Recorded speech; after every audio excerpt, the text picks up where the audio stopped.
Hi, I'm John Lowrey, one of the tech writers for Rural Electric Magazine. We're here at the TechAdvantage Tech Expo show here in Orlando, Florida. Right now we're in front of the Altec's new hybrid vehicle. And you can come to the expo so you can kick the tires of over 300 new and emerging technologies here at the Tech Expo. And since you're not here, we're going to take you around and show you some of the interesting and cool things we found here at the Tech Expo. Come on with me.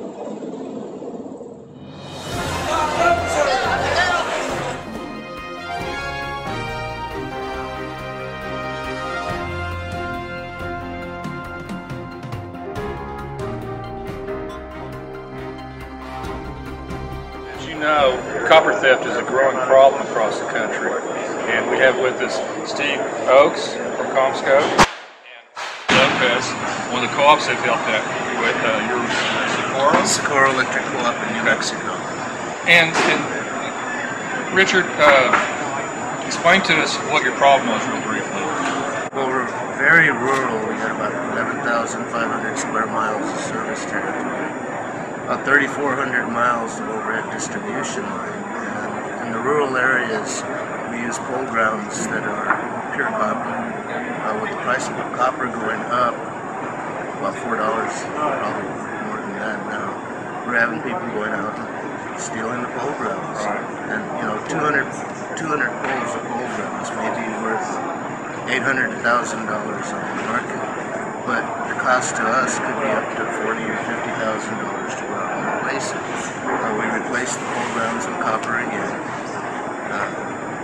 And they stole it again. And they stole it again. After they stole it the second time. Let's go with the copper clad. And it made sense because they went back to one of the rural areas where they had stolen the copper, and after about 4 poles, they realized, hey, this isn't right. This isn't the same copper. It isn't. We also want other co-ops to know that, this is available because copper theft is a major problem. And we've got to stop it somehow. And this is what people normally look at as being a standard copper. Right. And this is actually copper-clad steel, so it has no real value to But they can't tell that till they cut it, though, right? They may notice it when they cut it. They may not notice it, but usually they do. Okay. Either way, it gets to the scrap dealer, and the scrap dealer's not going to buy it, and so they're not going to go back again. Which I think's Richard experienced, in fact, on. But you have another product too. Yeah, and this is the polycoat material that we're introducing. This actually covers it up, makes it, as some people say, look like it's just a twisted pair phone line instead of actual copper. So we polycoat it so it doesn't look to the thief like copper normally looks. Okay. And this has dissuaded some of the thieves. Again, the key is once they start cutting it or trying to take it to the scrap dealer, they realize there's no value. Great. Steve, Richard, thanks a lot for showing this to us. Thank you, John. Sounds like a great solution. Thank you very much.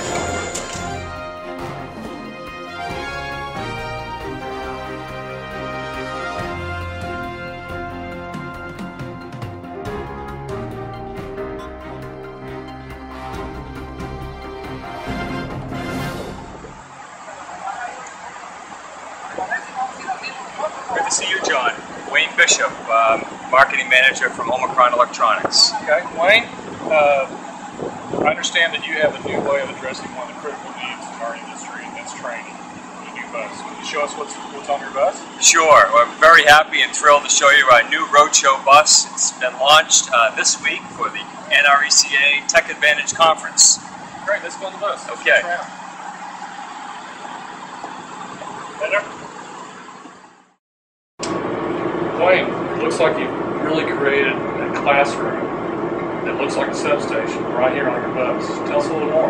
Yeah, John, that was really our vision in creating this, that when you walked onto the bus, you would think that you were in an actual substation, to be able to see the transformers and everything around you. It's part of our Omicron Academy initiative, whereby we're training. An average training is being conducted around the country by Omicron once per day, every day around the world. And we're also trying to address this loss of expertise happening in our industry. Up to 50% of all utility engineers are going to be eligible to retire in the next 5 years. You can fit 18 people in this classroom. Yeah, 18 people we can fit in the classroom setting. There's even plugs next to each chair so they can plug in their laptops and also hook up to the main monitor and look at the software as well. And I understand in the back, yes, some real life models and test equipment. That's what they We do. Okay, great. Well, John, this is really a classroom on wheels. It's the full line of test equipment, transformer test equipment right through protective relays.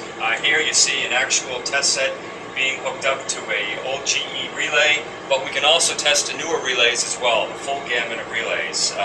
Right behind me here is the transformer model, and this can be used to simulate all of the transformer tests that should be done. There's actual windings here in the transformer that you can look at, and we can do through faults and mechanical winding deformations with our SFRA equipment. So you have hands-on equipment right here. Absolutely. So we are actually bringing the test equipment to the customer, to their site, and we're hoping that this will help address the loss of expertise and knowledge in our industry. Very good. Thanks, Mike. Thanks, John. This year I saw a lot of new training programs with the vendors, new ways of delivering the training. So look for some new training options from the vendors that serve you. The other thing I saw out there was a lot of iPad apps. There's an app for everything these days. A lot of the vendors have iPad apps now. So look for those new options from your vendors. To find out more, go to remagazine.coop, and I'll see you next year in San Diego.